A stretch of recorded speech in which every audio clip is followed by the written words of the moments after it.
Mis mayores me han contado de las hazañas y gentilezas que caracterizaron a mi abuela en su juventud. Lamentablemente, solo pude ser testigo de una maestra disminuida, un ente senil. Tal es la naturaleza del tiempo, que erosiona a los miembros más destacados de nuestra sociedad. Los cuadros de las paredes eran hermosos, pero, el polvo se acumulaba en todos los marcos, en los relieves de cada pincelada y los contornos en las paredes. A gran pesar mío, todo era víctima del descuido, tan infeccioso que parecía que el sol mismo se rehusaba a ingresar por las ventanas por miedo a quedar manchado. Mi imaginación volaba salvajemente en la casa de mi abuela. Pensaba que ahí existían tesoros del mundo antiguo, enterrados en un mar de curiosidades que se acumularon con el paso de los años. Peces disecados, estatuillas hermosas y otras tantas baratijas, dijes de dos vidas que se encontraron en aquella casa, contadas por los objetos de las vitrinas y estanterías. Las habitaciones del fondo se separaban por paredes delgadas de ladrillo y estuco, tres espacios que se organizaban asimétricamente, dos iguales y el último que se unía como un parásito. Ese espacio del fondo fue de la tía Anabela, una bruja en cuanto a actitud se refiere. Siempre molesta, enojada, iracunda, pobre y desamparada por causa propia. Su condición era un desvarío de actitud y grandeza. Ladrona, decía la demanda colectiva de muchos obreros por retención de aguinaldos, recibos de innumerables celulares vendidos al Monte de Piedad, baratijas que reemplazaron a genuinas alhajas de oro y plata. Aquella cleptómana llamada Anabela llegó al extremo cuando se robó a sí misma la salud, con un berrinche estúpido que surgió al intentar demostrar que ella era sabia. Su enfermedad no la mató, pero la hizo insoportable, aún para mi abuela, quien cuidó de ella por tantos años.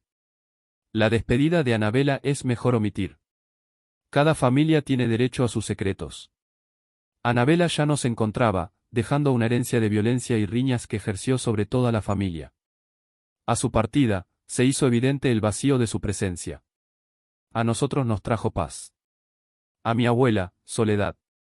Por primera vez en más de 50 años, mi abuela vivió por su cuenta. Su casa se convirtió en una fortaleza de oscuridad. La luz era contrarrestada al primer paso dentro de la sombra de la bugambilia de la entrada.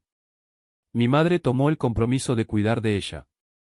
En la tarde de cada tercer día, por año y medio, me encontré sentado en la florida sala de mi abuela, soportando las náuseas que me producía un aroma extraño que impregnaba los sillones, rodeado del polvo y la suciedad que surge al no poder limpiar. Lo peor de todo, era que mi abuela nos prohibía ayudarla con sus labores diarias. Un día de marzo, unos extraños ecos recorrieron las paredes, cortando los delgados hilos dorados del menguante sol. Un escalofrío descendiente endureció mis huesos. Me levanté con sigilo. Avancé silenciosamente los pocos metros que separaban el espacio entre la sala y el arco del dintel de la cocina. Una vez en el portal, dirigí mi vista al suelo, buscando cualquier sonido, por más sutil que fuese, que confirmara o desmintiera mis sospechas. Finalmente, la ronca voz que se encontraba en la cocina volvió a dirigirse a los muros, entonando las palabras más sencillas y terribles que jamás he escuchado. ¿Y usted, no va a querer café? Las piernas me flaquearon, adquiriendo una gelatinosa consistencia. Abuela, ¿con quién está hablando? Con nadie. Me voy a preparar una taza de cafecito calientito. Vaya a la sala, yo se la preparo. Por supuesto que le adicioné azúcar, así como crema y una revuelta con leche. A mi abuela le encantaba cómo yo le preparaba el café.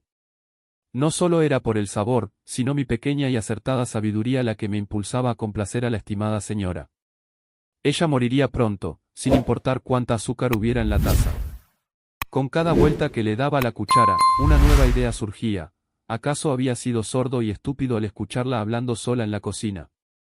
¿O acaso mintió con un rostro sereno, indiferente de si aquello me era una ofensa?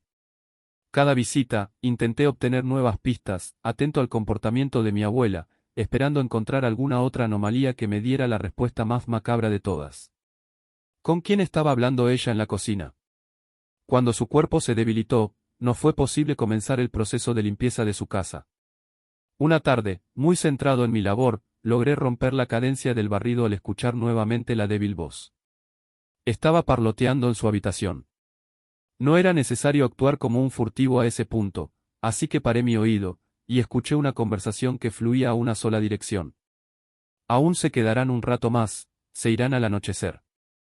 Mi cabeza dio vueltas, demasiadas como para aceptar lo que se acoplaba en mis neuronas.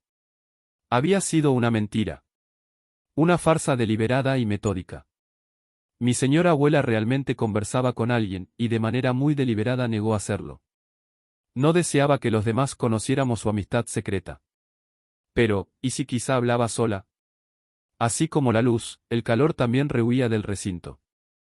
En verano el lugar helaba, en invierno, parecía una cripta. La solución de mi madre me pareció apropiada, dar paseos con mi abuela para calentarse bajo el sol, lejos de aquellas gélidas paredes. Partieron ambas, mientras que yo, agotado de un largo día en la escuela, decidí quedarme en el lugar a tomar un descanso. El silencio sobrenatural de la figura que se asomaba desde el marco de la puerta, era perturbador. Su cabeza se mezclaba con la oscuridad de la habitación. Parecía un hombre calvo, con orejas redondas y una mandíbula que no recuerdo si pude observar. Sus hombros eran amplios, sus brazos, esqueléticos. Las proporciones de su cuerpo estaban mal hechas, como si un desquiciado hubiese dibujado a un humano con un lápiz, sin importarle las leyes de la proporción, ni composición. El resultado. Enormes brazos y diminutos dedos, en una criatura monstruosa que me veía lejos, en el cuarto del fondo. Sus manos desgarraban el marco, su pie resaltaba, como si la oscuridad fuese capaz de tener sombra. Su rostro sobresalía, ocultando su cuerpo detrás del muro. No se mantuvo estático, sino que se asomó balanceando su peso de un lado a otro, para observar claramente con su vista laceradora mi alma. Me congelé en el sillón, petrificado. Esperé siglos por su avance, dispuesto a enfrentar cualquier destino que aquella cosa deparase contra mí, pero tal futuro nunca llegó. Su gentil balanceo empezó a parecerme comédico. Sombra de sombras, oscuridad del vacío, intersticio del alma. El ente no tenía rostro, uñas, ni cabello. Cuando mi habla retornó a mi boca, solo pude gritarle. Mis manos se sentían débiles, mi cuerpo, impotente. Intenté amenazarlo, insultarlo, obligarlo a dejar las sombras y marcharse lejos. Él se posaba en el marco de la puerta, hasta que, finalmente, quedó estático. La sombra se fue detrás del muro cuando escuchó el chillido estridente de la reja principal. Cuando se abrió la puerta, ambas parientes entraron y él se había desvanecido. Cada tercer día tuve que enfrentar mi miedo y entrar a la casa. Con el paso de los meses, mis temores se disiparon, mientras que la sombra demostraba ser indiferente a mi presencia. En los sillones de la sala principal, se sentaba, se acomodaba entre los angostos pasillos y las habitaciones oscuras. No tenía reflejo en el enorme espejo, y eso no parecía importarle. Cuenta mi hermano mayor de su propio encuentro con aquel huésped, no en las tardes que asistimos para auxiliar a mi abuela con su vida cotidiana, sino el día de su funeral. Cuando alguien muere, muchas cosas quedan en desorden y aún más requieren de cuidados.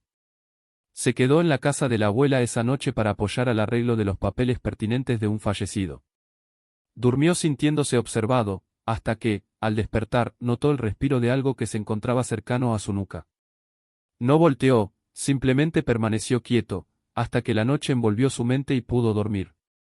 Esa fue la última vez que supimos de él. Cuando observo desde la grisácea sala hacia las habitaciones del fondo, solo encuentro luz.